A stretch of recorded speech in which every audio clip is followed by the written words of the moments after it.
اللهم لك الحمد كله ولك الشكر كله. اللهم لا نحصي ثناء عليك أنت كما أثنيت على نفسك.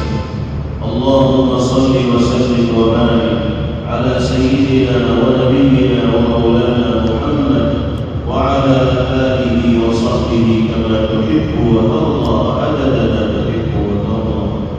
لا إله إلا الله الحليم الكريم، سبحان الله رب العرش العظيم. لا إله إلا أنت سبحانك إني كنت من الظالمين. ربنا ظلمنا أنفسنا وإن لم تغفر لنا وترحمنا لنكونن من الخاسرين. یا اللہ میں اپنے لطف و کرم سے ہم سب کے گناہوں کو معاف فرما، ہماری خطاؤں سے سب نظر فرمائی، ہم سب کی بخششوں سے درگزر فرمائی۔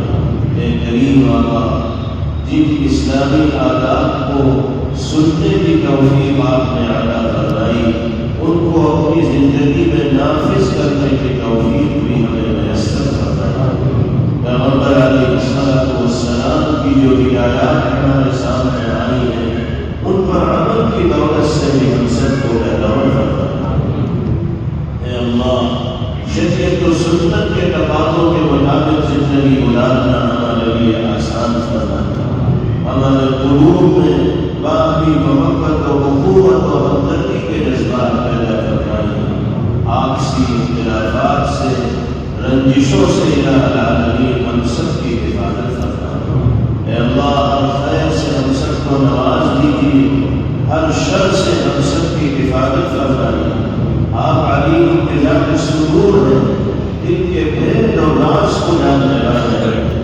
اس مجلس میں موجود ہمارے بھائیوں اور بہنوں کی جو جائز مرادیں ہیں، نیک تمنائیں ہیں، ان کی تکمیل کے سامان مہیا فرمائیے۔ سب کے مسائل کو حل فرمائیے، سب کی پریشانیوں کو دور فرمائیے، سب کو عزت و عافیت کی دولت سے مالا مال فرمائیے۔ اے اللہ، جو نکاح اس مجلس میں ہوا، اس کو برکتوں سے مالا مال فرمائیے۔ زوجین میں الفت و محبت پیدا فرمائیے، دونوں کو باقی حقوق حسن و خوبی کے ساتھ انجام دینے کی توفیق عطا فرمائیے۔ اے اللہ، محبت کے اس رشتے کو دوام عطا فرمائیے، نظر بد سے اور حاسدین کے حسد سے محفوظ فرمائیے، دونوں خاندانوں میں جوڑ پیدا فرمائیے۔ اے اللہ، سارے عالم کے مسلمانوں کے لیے خیر کے اور بھلائی کے فیصلے فرمائیے۔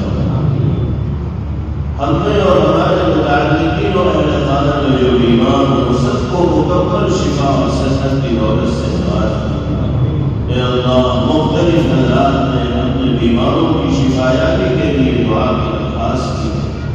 اے اللہ، آپ سب کو جانتے ہیں، سب کو صحت کاملہ عطا فرمائیے، شفائے کلی عطا فرمائیے۔ ہم سب کو ہر طرح کے موذی اور لاعلاج امراض سے محفوظ فرمائیے، ناقابل برداشت تکلیفوں سے محفوظ فرمائیے۔ اے اللہ، اپنے سوا کسی کا محتاج نہ بنائیے اور اپنے در کے سوا کسی کے سامنے ہاتھ پھیلانے سے ہم سب کی حفاظت فرمائیے۔ ہمارے مرحومین کی مغفرت فرمائیے، ہم سب کو حج مقبول اور عمرہ مقبولہ کی سعادت سے بہتر فرمائیے۔ اپنے پاک گھر کی دیدار کا شرف عطا فرمائیے۔ اپنے حبیب کے روضہ اقدس پر بار بار حاضری ہم سب کے لیے آسان فرمائیے۔ آپ کی شفاعت سے ہم سب کو بہتر فرمائیے اور آپ کے دست مبارک سے جام کوثر نصیب فرمائیے۔ اے اللہ، ہمارے ملک کے لیے صوبوں میں اور علاقوں میں سیلاب اور باڑھ کی صورتحال ہے، وہاں لوگ ہر درجہ پریشان ہیں، بڑا نقصان جھیل رہے ہیں۔ اے اللہ، سب کو آزمائش و امتحان سے نجات عطا فرمائیے۔ پانی کی سطح جو اوپر ہو گئی ہے، اس کو نیچے کر دیجیے اور سیلاب کی صورتحال سے لوگوں کی حفاظت فرمائیے۔ جو نقصانات ہوئے ہیں، اس کی تلافی کی شکلیں اور صورتیں پیدا فرمائیے۔ جو حضرات اس سلسلے میں پریشان حال لوگوں کا تعاون کر رہے ہیں، ان کو جزائے خیر عطا فرمائیے اور ہم سب کو دکھ اور درد کے اس موقع پر ایک دوسرے کے لیے ہمدردی کے جذبات کا مظاہرہ کرنے کی اور تعاون کرنے کی توفیق عطا فرمائیے۔ اللہ سارے عالم کے مسلمانوں کے لیے خیر کے فیصلے اپنے جمعہ کا وہ بھی عطا فرمائیے جو مانگنے سے لے گیا آپ مناسب سمجھتے ہیں اس کا بھی ہم سب کے حق میں فیصلہ فرمائیے اللهم ربنا آتنا في الدنيا حسنة وفي الآخرة حسنة وقنا عذاب النار وصلى الله وسلم وبارك عليه وعلى آله وصحبه أجمعين